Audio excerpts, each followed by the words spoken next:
Ashamaa harka fuunee eegamolta hordoftaa fi daawwattoota qaroo miidiyaa irraa oduu galgala kanaaf qindeeffadhe isinitti hima. Oduu waliin kan isin faana turan Misraa Bayyaanii. Jalqaba irratti hangafootaan eegala. Ulaan galaanaa akkuma hidha haaromsaa uummata biyyattiin tokkummaan hiriiruu qaba jedhan. Ajjechaa suukaneessa uummata keenya irratti garee finxaaleeyyii raawwatame balaaleffachuun yuunivarsiitii Ambootti hiriirri taasifameera. Dhaabbilee fi namoonni dhuunfaa balfa gatan qarshii biliyoona 2 adabamuun himameetii jira. Balaa tiraafikaa mudatee lubbuun namoota 63 darbuun himame. Egaa hordoftaa fi daawwattoota keenya kunneen hangafoota oduuti amma bal'ina oduu keenya isinitti hima. Ulaan galaanaa akkuma hidha haaromsaa uummanni biyya keenyaa tokkummaan hiriiruu qaba jedhameera. Uummanni hidha haaromsaa Itoophiyaa mul'ata adeemsa ulaa galaanaa argachuufis taasifamu irratti mul'achuu isaa qorataan siyaasaa fi hariiroo idil addunyaa Dr. Yaared Ayyalaa ibsaniiru. Ulaan galaanaa mootummoonni darban eeganis Itoophiyaan addunyaa walitti fidan qaamni yeroo tokko ture kan deeggarsa seeras ta'e uummata hanqina ka'umsaa fi haamilee attamiin dabarsee akka kennu naaf hin galu jechuunis ibsan. Jaalalli biyya dhabamurraa kan ka'e Itoophiyaan akka hin guddannee fi fedhii qabaachuurraa kan ka'e ta'uun hin oolu jechuun ibsuudha. Yuunivarsiitii Boongattii Barsaa fi qorataa siyaasa hariiroo idil addunyaa Dr. Yaared ibsaniiru. Ulaa galaanaa argachuufis dhaloonni ammatti gaafii ka'umsaa fi sirrii ta'ee fi haqa qabeessa ta'uu mirkaneessuu qaba jechuunis ibsaniiru. Gaafii ulaa galaanaa akkuma hidha haaromsaa gaafii uummata Itoophiyaa maraatti malee kan qaama tokko qofa akka hin taane dhimmicharratti miira uummata keenya hubachiisuu qabna jechuunis dubbataniiru.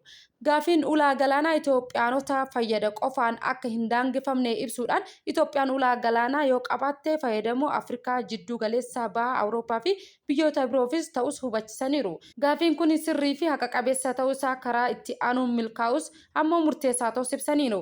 Rakkoo ollaa kana ofitti kan qabuu fi wanta ta'eef karaa dippiloomaasii nagaatiin ciminaa fi itti deemuun akka barbaachisus dubbataniiru. Kanaaf ammoo bu'uura siyaasaa fi seera dabalatee galmeewwan seenaa bu'uureffachuuniif ollaa irratti eegalee jiddu galeessa baha Afrikaa Awurooppaa biyyoota dhaabbilee dhiibbaa uumuufis hubachiisuun barbaachisaa jechuunis ibsaniiru.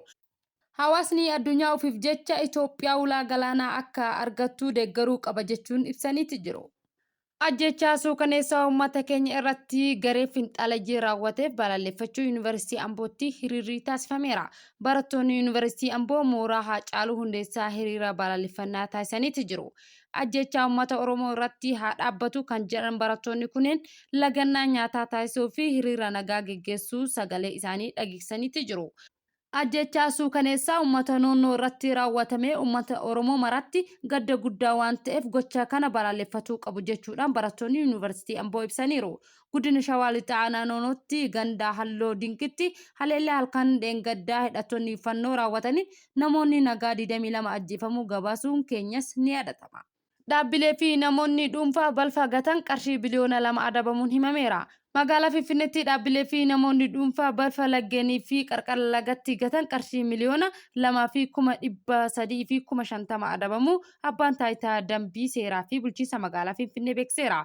Dhaabbileen adabbiin kutaa magaalaa Aqaaqii Qaallitti tokkoffaan aanaa 5 warshaa halluu kaddisoo fi adabbii qarshii 400,000 lammaffaan aanaa 9 dhaabbata oomisha simintoo deebitoorii qarshii 300,000 fi adabamuun sadaffaan immoo hoteela VIP fi kaampii jedhamuun kutaa magaalaa Boolee aanaa 5tti balleessaa dura irra deebi'uudhaan adabbii dachaa 600 adabamuun himameera. Afraffaan immoo kutaa bulchiinsa Kolfee Qaraaniyooti garaajiin tokko balfa mana fincaanii sarara laggeenii wal qabsiise akka gara lagatti yaa'u gochuu isaatiin adabbii qarshii 300 adabamuun himameera. Shanaffaan immoo namni dhuunfaa tokkos yakkuma gosa mana fincaanii lagaan wal qabsiise qarshii 50,000 adabameera. Jaffaan immoo kutaa magaalaa Eekkatti namoonni dhuunfaa 9 yakkuma gosa akkanaatiin raawwachuun walumaa galatti immoo qarshii 700 adabamuun ibsameera. Qaama kamiyyuu kan yakka akkanaa raawwate tarkaanfii seeraa fudhatamuun fuuldurattis cimee akka itti fufta'us abbaan taayitaa dambii seeraa fi bulchiinsa magaalaa Finfinnee ibseera. Hawaasni fi dhaabbileen magaalichaa keessatti jiraatan gocha akkanaa akka irraa of qusatanis dhaamaniiti jiru. Balaa tiraafikaa mudatee lubbuun namoota 63 darbuun himameera. balaa tiraafikaa Ugaandaatti mudate lubbuun namoota 63 darbuu ibsameeti jira. Ugaandaa magaalaa Kaampaalitti balaa tiraafikaa daandii saffisaa irratti mudateen lubbuun namoota 63 darbuun himameeti jira. Balichi daandii saffisaa guddicha Guluu jedhamu irratti kan mudate yoo ta'us awutoobisii fi faallaa waliin imalaa turan lama walitti bu'uun balaa kana dhaqqabsaniin poolisiin biyyattii beekseeti jira. Namoota lubbuun darban dabalatee balaan qaama cimaa fi salphaan imaltoota hedduurraa qaqqabus himameeti jira. Itiyoophiyaan konkolaattota gurguddoo gaazii ummataatiin hojjetan gara biyyattii galchuu akka jalqabdu beeksifte. Dhaabbanni daldalaa Eekkaa Jiranaal Biizines jedhamu konkolaataa gurguddaa gaazii ummata hojjetamu biyya alaa irraa gara Itoophiyaatti galchuufis dhaabbata Chaayinaa wajjinis waliigaltee mallatteesseera.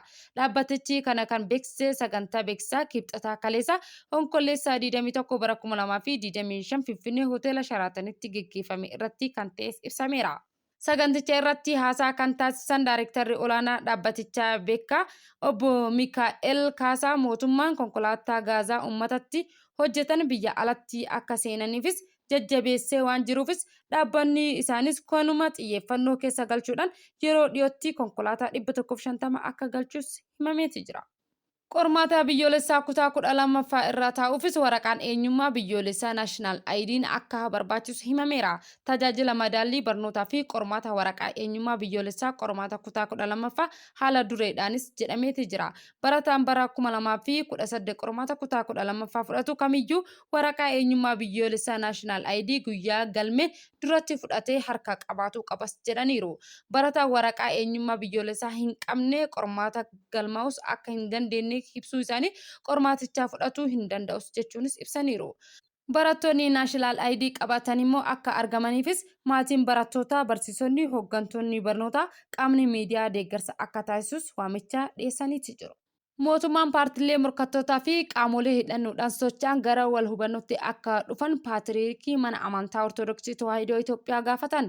Paatiriikii mana amantaa Ortodoksii Tawaahidoo Itoophiyaa qulqulluu Abuna Maatiyos mootummaan paartiilee siyaasaa morkattootaa fi qaamolee hidhannoon hidhataniif biyya keessaa fi socho'an marti gara wal hubannootti akka dhufan waamicha dhiyeessaniiru. Ibsa walgahii Sinodoosii mana amantaa Ortodoksii Tawaahidoo irratti kennameen qulqulluun Abuna Maatiyos abdiin misooma boruu dhaloota ammaa kana inni dhugoomu danda'us biyya keenya keessatti nageenyaa fi tokkummaa yoo jiraate ta'us ibsaniiru. Akkasumas immoo qaamni martinuu gara mirkanaa'uu guddina misoomaa fi gara wal hubannootti akka dhufan maqaa Waaqayyoon gaafanna jechuun dhaamsa dabarsaniiti jiru. Egaa hordoftoota fi daawwattoota qaroo miidiyaa irraa oduun biyya keessaa kana fakkaata. Amma oduu biyya alaatti sin dabarsa. Yuukireen misaa'ilaa UK irraa argatteen Storm Shadow jedhamuun warshaa keemikaala Raashiyaa haleeluu humna waraanaa beekseeti jira.